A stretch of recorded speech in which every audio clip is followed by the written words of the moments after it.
Oi, gente! Hoje eu resolvi fazer um vídeo um pouquinho diferente e juntar duas grandes paixões que eu tenho, que é a redação e o rock. E aí, para começar essa conversa com vocês e mostrar que o universo da redação ele não é uma coisa tão engessada, ele não é essa coisa dura, ele permite que a gente leve para dentro do texto os nossos conhecimentos e que a gente usufrua da cultura que a gente participou durante a vida, né, a nossa vida escolar. Eu resolvi trazer um pouquinho de uma banda que eu gosto pra caramba e que me traz boas reflexões, né, que podem ser muito aproveitadas na redação.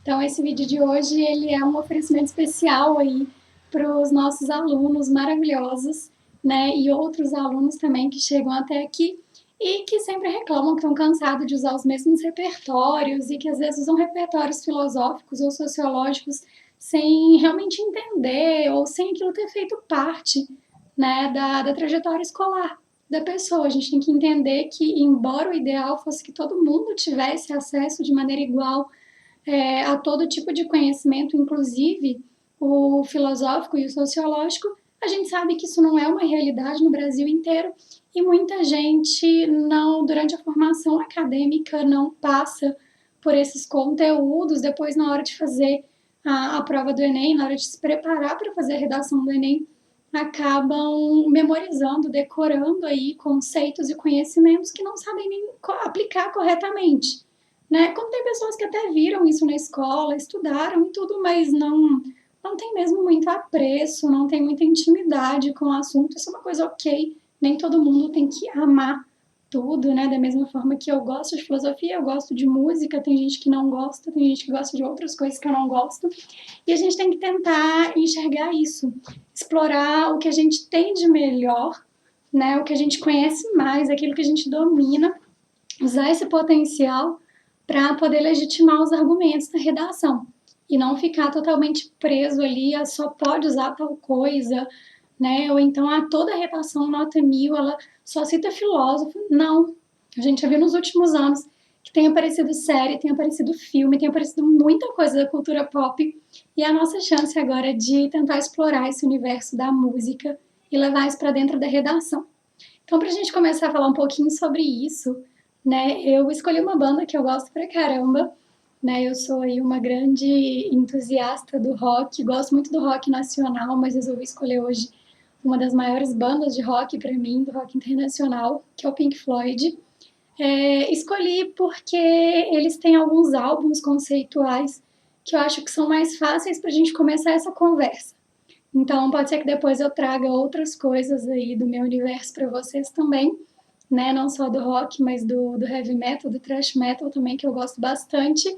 Mas a ideia é que vocês acompanhem, né, a análise que eu vou fazer, então, do The Wall, que é um álbum do Pink Floyd, e que vocês consigam depois, de maneira autônoma, cada um fazer esse mesmo tipo de análise para as bandas que vocês gostam, né, para os músicos que vocês ouvem e também para filmes, livros, enfim. Eu quero só que vocês entendam que uma leitura crítica de uma obra ela pode ser um excelente elemento para a gente legitimar argumentos na nossa redação. E não tem nada de melhor ou pior nisso. Todo argumento, desde que legitimado, bem aproveitado e bem relacionado ao tema, ele é extremamente válido. Então, se você tem facilidade, gosta, domina a filosofia, ok, não tem problema nenhum usar, eu acho incrível, inclusive eu tento sempre usar também porque eu gosto, mas às vezes não é a sua praia, ou é a sua praia, mas a música também é, e você pode juntar as duas coisas, que é o que eu vou tentar mostrar aqui também, e é isso, eu mostrar para vocês que é possível a gente explorar outras culturas, outras áreas, né, o Enem fala com a gente de áreas do conhecimento, e que às vezes explorar alguma coisa que a gente domina, às vezes não, né? Certamente explorar alguma coisa que a gente domina tem muito mais chance de trazer bons resultados do que ficar forçando a barra com conhecimentos que não são da nossa rotina, do nosso cotidiano, ok? Então a gente vai começar a falar um pouquinho dessa banda, que é o Pink Floyd, é uma banda inglesa, que foi formada em 1965, então uma banda que já tem aí mais de 50 anos. Eles não estão na ativa, mas a banda se separou ao longo da história, andaram fazendo uns shows juntos aí por volta dos anos 2000, mas hoje eles se apresentam separados, né? Principalmente o Roger Waters e o David Gilmour. E aí a gente vai falar um pouquinho da trajetória dessa banda. Essa banda, então, ela surge em 1965, né? E a gente sabe que a década de 60, a década de 70 são décadas que foram marcadas pelo surgimento de bandas de rock, principalmente, que tinham um caráter muito de denúncia social. Bandas que levavam para dentro das suas composições aí reivindicações e manifestações, principalmente de ações praticadas contra os direitos humanos, de alguns governos totalitários, e o Pink Floyd está nessa leva. É uma banda de rock progressivo, rock psicodélico, é muito gostoso para quem tem... Eu falo que é uma ótima banda para introduzir pessoas que têm preconceito com rock, né? Você começar a ouvir o Pink Floyd, porque não é um som pesado, é um som mais leve, é uma harmonia muito gostosa, dá para ouvir de boa. Então, assim, se a mãe, o pai, o crush, o coleguinha aí tem preconceito com rock, tenta colocar de levinho o Pink Floyd, que é mais fácil. Depois a gente vai introduzindo outros sons também que são maravilhosos aí do rock. Mas o Pink Floyd, acho ele bem agradável, assim, para todo ouvido, sem contar a filosofia por trás das composições da banda, que são incríveis. E a gente vai conversar um pouquinho hoje, então, de um álbum específico, que é o The Wall. O The Wall, ele é um álbum de 1979 e ele foi pensado, o contexto dele maior foi pensado por um dos integrantes da banda, que a gente vai falar um pouquinho dele agora. Vou colocar uma imagenzinha dele aqui, que é o Roger Waters. Então, Roger Waters, ele é esse senhor, esse jovem senhor aí, queridíssimo, que é um dos cofundadores do Pink Floyd. E essa ideia de produzir o The Wall, que a gente fala que é um álbum conceitual, ele surge durante a turnê do Pink Floyd em 1977, a turnê do álbum anterior ao The Wall, que é o álbum Animals. Então, o Roger Waters ele vai tentar levar para dentro do The Wall uma angústia, uma insatisfação que ele começa a sentir durante a turnê do Animals, que é o da famosa capa que está aí, que tem a fábrica, né, com um porco em cima. Também é um álbum conceitual muito legal, tem bastante análise relacionando ele com a Revolução dos Bichos, então também vale a pena de conhecer a história e tentar explorar essa história dentro da argumentação. Mas então, durante a turnê do Animals, o Roger Waters começou a se sentir insatisfeito com a barreira que estava sendo criada ali entre público e palco. Então ele começou a perceber que cada vez mais as pessoas que iam até os shows, né, no caso dos shows do Pink Floyd, elas estavam distantes ali do artista que estava no palco cantando. E aquela euforia de uma plateia que muitas vezes não sabia nem o que estava rolando direito com a banda e que estava ali só pelo espetáculo, começou a incomodar o Roger Waters de tal maneira que em um determinado show ele cuspiu na plateia, cuspiu em uma pessoa que estava ali perto do palco, e isso foi meio que o estopim, assim, para ele parar e questionar, né, a existência desse muro que isolava as pessoas. Ele, no caso, estava isolando público e plateia. Então, foi durante a turnê do Animals que o Roger Waters teve essa ideia. O Animals é o disco que tem a capa com essa fábrica, e é lógico que essa pessoa que vos fala quando era uma jovenzinha de 23 anos, e eu tive a oportunidade de ir a Londres, andei muito, muito, muito, eu e os meus amigos, loucamente, batendo perna em Londres para poder ter ali o privilégio, né, o prazer de ver essa fábrica de perto. Então a fotinha que está aí embaixo é uma foto real, oficial, Vanessinha, menininha aí de 23 anos, batendo perna em Londres para poder ver a fábrica dessa grande banda, não a fábrica da banda, né, mas a fábrica que ilustra aí o álbum dessa grande banda que marcou tanto a minha vida, dos meus amigos. E aí, lógico que eu tinha que colocar isso aí em homenagem, né, a eles e a toda a trajetória que eu já vivi aí acompanhando a história do Pink Floyd. Então vamos lá. Como eu falei com vocês, O álbum, ele trata-se de um álbum conceitual. O que é a ideia de um álbum conceitual? O álbum conceitual, ele traz basicamente uma narrativa, tá? Ele tem uma estrutura que as músicas, elas funcionam como uma narrativa completa. Então, quando você escuta o The Wall, né, são 2 discos, e cada um dos discos tem 13 músicas, então é um total de 26 músicas, né? Eu tenho ele em CD, eu não tenho em vinil, mas ele vem, tá vendo, divididinho aqui, em um álbum com 2 CDs. E aí cada um deles tem, então, 13 músicas, e quando a gente escuta essas músicas na sequência em que elas foram colocadas, a gente é apresentado, então, a uma história.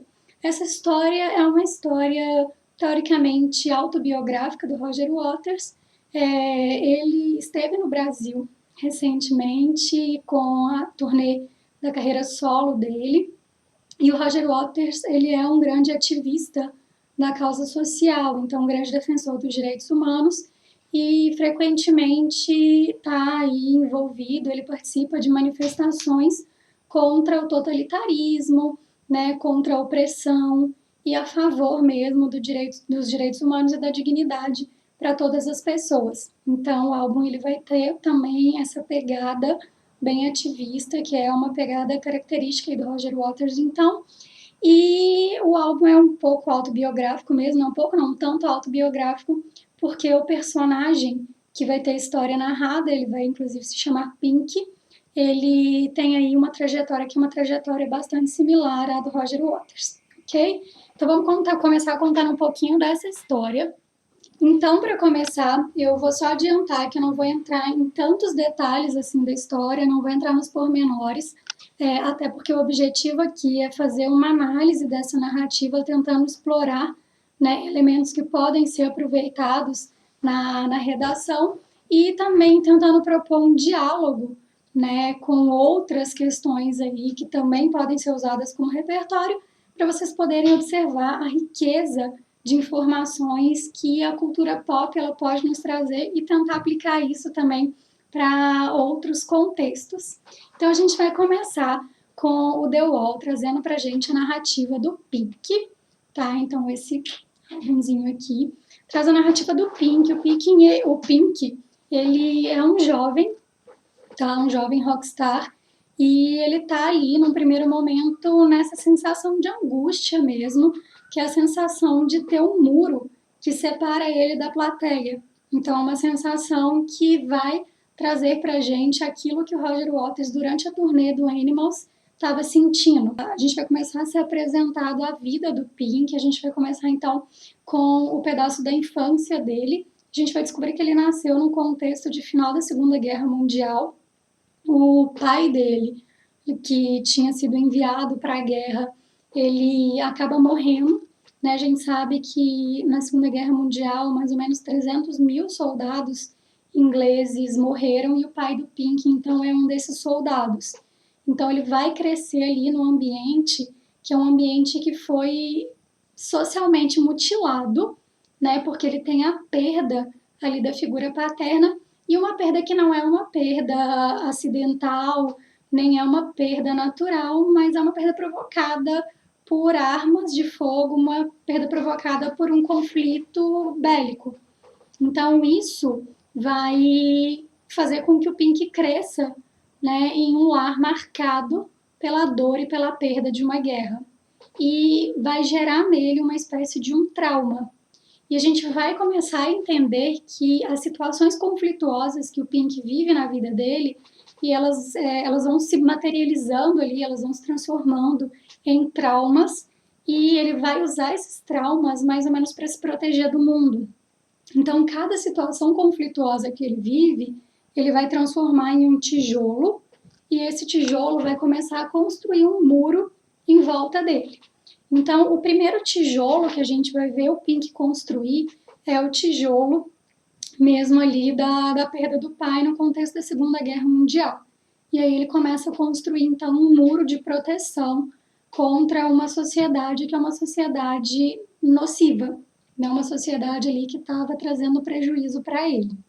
Eu até coloquei como sugestão aí que é possível a gente tratar isso com a indústria cultural da escola frankfurtiana. Como que a gente conseguiria relacionar essas duas ideias?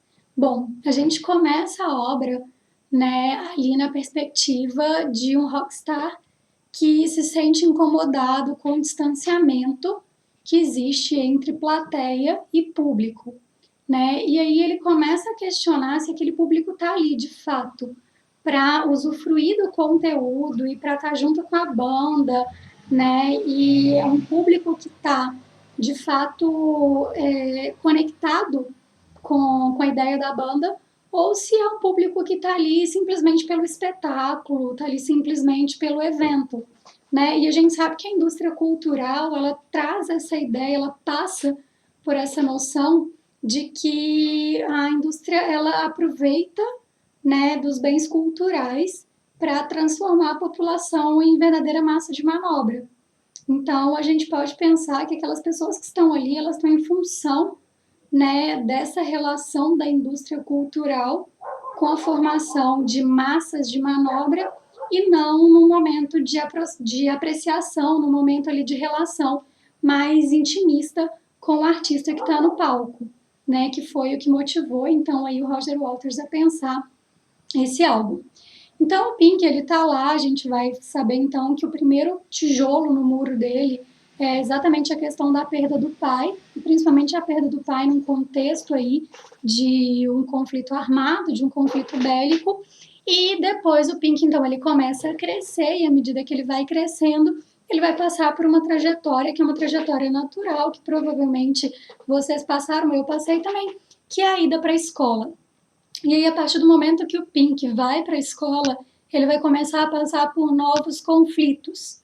E esses conflitos são exatamente a postura dos professores na escola, que são professores totalitários, são professores opressores, que nada mais formam ali do que peças para funcionarem numa engrenagem, né, que é o sistema.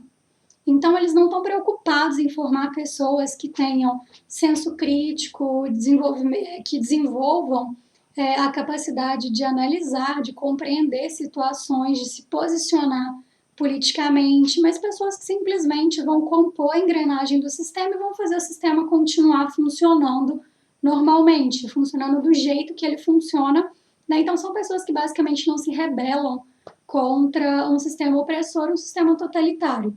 Então, ele vai observar que na escola a postura dos professores é essa postura, que é uma postura que eu, inclusive, consegui relacionar, né? É uma possibilidade que a gente relacione com a ideia do controle de pensamento e alienação na teoria do hábitos do Bourdieu.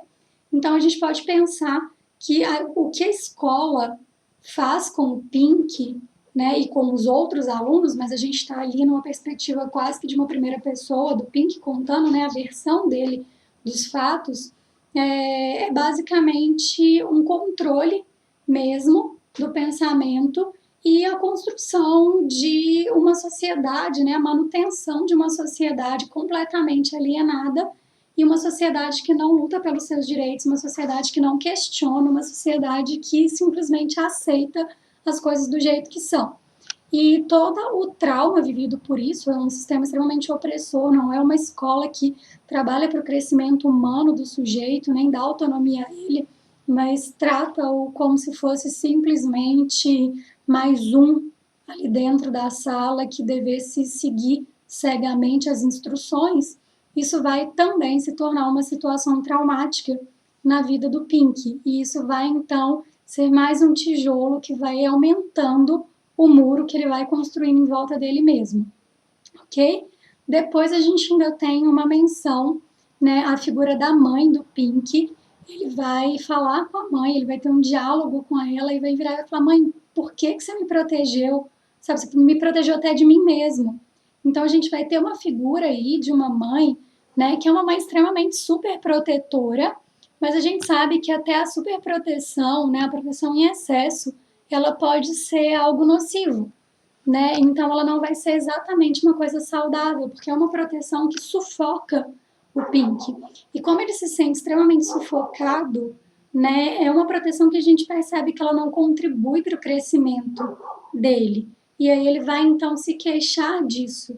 E até agora a gente vai perceber que o Pink ele vive uma sucessão ali de eventos que sufocam ele, que fazem ele não se sentir confortável dentro do sistema. Então é uma guerra que tira a presença do pai da vida dele, uma escola que oprime, com professores totalitários, com professores extremamente autoritários e desagradáveis, e agora a presença da mãe com uma superproteção que sufoca. Tudo isso a gente sabe que vai se somando, né, para construir, então, tudo vira tijolo e tudo vai ajudando a construir o muro do Pink, que vai ficando cada vez maior. E aí, depois disso, né, a história vai se desenvolver com a vida do Pink, a gente vai saber que várias vezes ele vai recorrer, por exemplo, ao uso de drogas, né, ao excesso aí de contato com tóxicos e substâncias que tiram ele de uma situação ali de compreensão, de vivência da realidade. Então, é uma espécie de escapismo. Então, como ele não se sente confortável, ele não se sente bem dentro desse sistema que está estabelecido do lado de fora e do qual ele tem que fazer parte, mas ele não consegue se sentir parte disso, ele basicamente vai buscar ali um escape, ele vai buscar como válvula para fugir dessa realidade, que é uma realidade que oprime ele, o uso das drogas, né? E aí a gente tem aquela questão do rockstar, que acaba ficando famoso, e tem muitas fãs, né? Até as groups que vão atrás desses caras. Então ele começa a ter ali uma relação promíscua, porque ele tá casado, mas ele mantém relações sexuais e relações ali fora do casamento com fãs e com grupos, e o consumo de drogas e de álcool em excesso. Então, tudo isso faz com que o Pink ele vá ficando cada vez mais fora da realidade, né? Cada vez construindo mais, pegando mais tijolos e construindo mais o muro que vai só se aumentando, isolando ele da realidade. Então a gente pode entender esse escapismo, né? Essa busca das drogas como uma válvula de escape, como essa tentativa de se isolar de uma realidade que é uma realidade que trazia muito prejuízo para ele, porque era uma realidade opressora. E se a gente parar para pensar, né, um outro elemento que pode ser associado a essa ideia do escapismo são os escritores aí da segunda geração romântica brasileira, né, conhecida como a geração mal do século, que também buscavam, né, nas drogas e no álcool uma forma de fugir um pouco de uma realidade que era uma realidade entediante, uma realidade que oprimia, uma realidade que fazia com que eles entrassem ali num complexo depressivo extremo.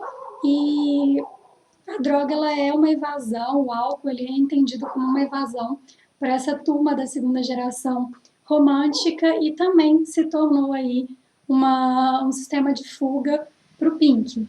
Então ele vai se afundando aí nessa questão da droga, depois ele vai descobrir que a mulher também traía ele, né? Então ele estava traindo a mulher, mas a mulher também estava traindo ele, e a descoberta dessa traição também vai ser um processo ali conflituoso para o Pink, vira mais um tijolo, e a gente começa a observar então que essa primeira parte do disco, né, ela vai somando várias situações que são situações das quais o Pink tenta escapar, né? Ele não consegue lidar bem com essas situações, elas viram ali processos traumáticos e vão aumentando cada vez mais o muro em torno dele.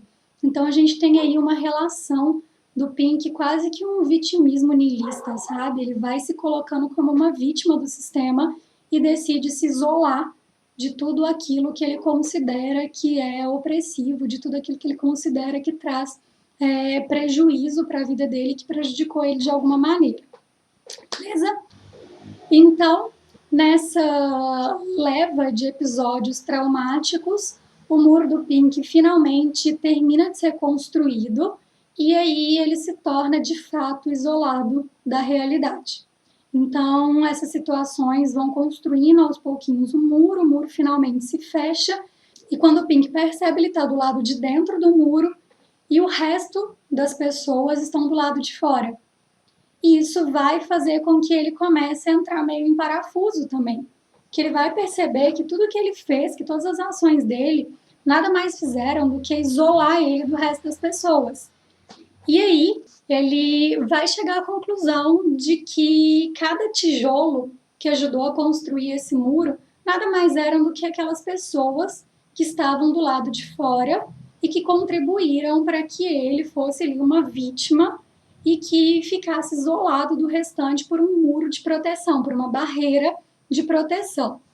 E aí, nesse conflito dele com o restante da sociedade, ele vai começar a ter ali uma espécie de uma reflexão, ele vai começar a ficar pensando a respeito de tudo que aconteceu.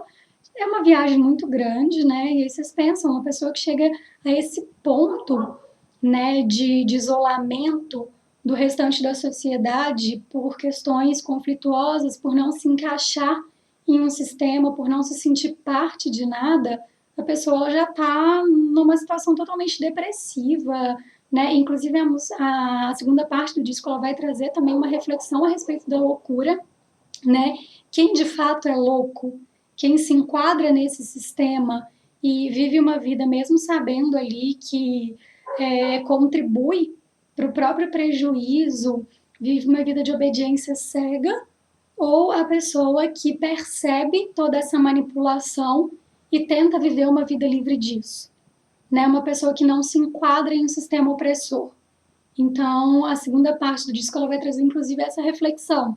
E a gente vai começar, então, a perceber que o Pink está imerso ali dentro do muro, né? Na parte de dentro do muro, ele está imerso meio que nessa atmosfera ali de angústia, esse sentimento de aprisionamento e, ao mesmo tempo, de não compreensão mesmo do que acontece do lado de fora, do porquê das coisas serem do jeito que são. E aí, nessa reflexão, né, a gente é levado a pensar um pouquinho no contexto da vivência dele. Então, a gente vai parar e vai pensar que o Pink, ele está ali num contexto, né, no contexto de produção do álbum, na verdade, também, né, o Pink, ele nasce no final da Segunda Guerra, então ele na vida adulta está ali na transição entre a década de 60 e a década de 70. A gente sabe que a década de 60 ela foi uma década marcada muito por movimentos que eram mais humanistas, uma luta pelos direitos humanos, né, uma proposta de igualdade, liberdade para todos. E a década de 70 ela vem numa pegada totalmente diferente. A década de 70 é aquela década industrial, né, que basicamente vai formar pessoas ali que são as engrenagens do sistema, pessoas que não pensam, pessoas que só reproduzem cegamente tudo que é mandado, né? Então vem numa ideia oposta da década de 60. E aí é como se o Pink tivesse nesse conflito e questionando, gente, mas por quê? Sabe, a coisa funcionava tão legal, era tão humano, era tão para todo mundo, coletivo. E de repente a gente entra numa era industrial extremamente individualista, sabe, extremamente voltada para princípios capitalistas e essa acumulação de bens, essa ausência de reflexão crítica a respeito dos fatos. Então a gente tem esse contexto dessa transição. Então a gente tem aí essa transição das décadas de 60 para 70 e uma década de 70 bastante marcada por essa obediência cega. E aí que eu propus, então, um diálogo com a Hannah Arendt, né, quando a gente pensa na banalidade do mal. Lógico, o contexto da banalidade do mal é outro, o contexto que a Hannah escreve é outro, mas a gente parar para pensar, ela vai discutir, ali quando ela pensa na banalidade do mal, ela vai discutir a respeito dessa obediência cega, dessa ausência de reflexão crítica, ausência de questionamento a respeito das coisas que se sucedem, das coisas que acontecem. Né? No caso dela, ela vai analisar o comportamento ali de um soldado nazista, né? Durante o julgamento dele. Agora, no caso do Pink, a gente pode parar e pensar que existe por parte dele esse questionamento, né? Quando ele para e pensa, gente, por que vocês obedecem tão cegamente esse sistema? Né? Que coisa louca é essa? Os professores na escola, o que eles faziam? Nada mais faziam do que reproduzir, sem uma análise crítica, né, uma obediência a um sistema que é um sistema opressor. E tudo isso contribuiu, né, para que o Pink de fato se isolasse ali atrás do muro, né, fizesse esse processo de isolamento do restante da sociedade. O Pink, então, ele vai passar por esse processo de reflexão e aí ele vai tentar falar com quem está do lado de fora do muro, ele vai tentar compreender isso e ele vai gritar por quem está do lado de fora do muro, logicamente sem ter uma resposta para isso.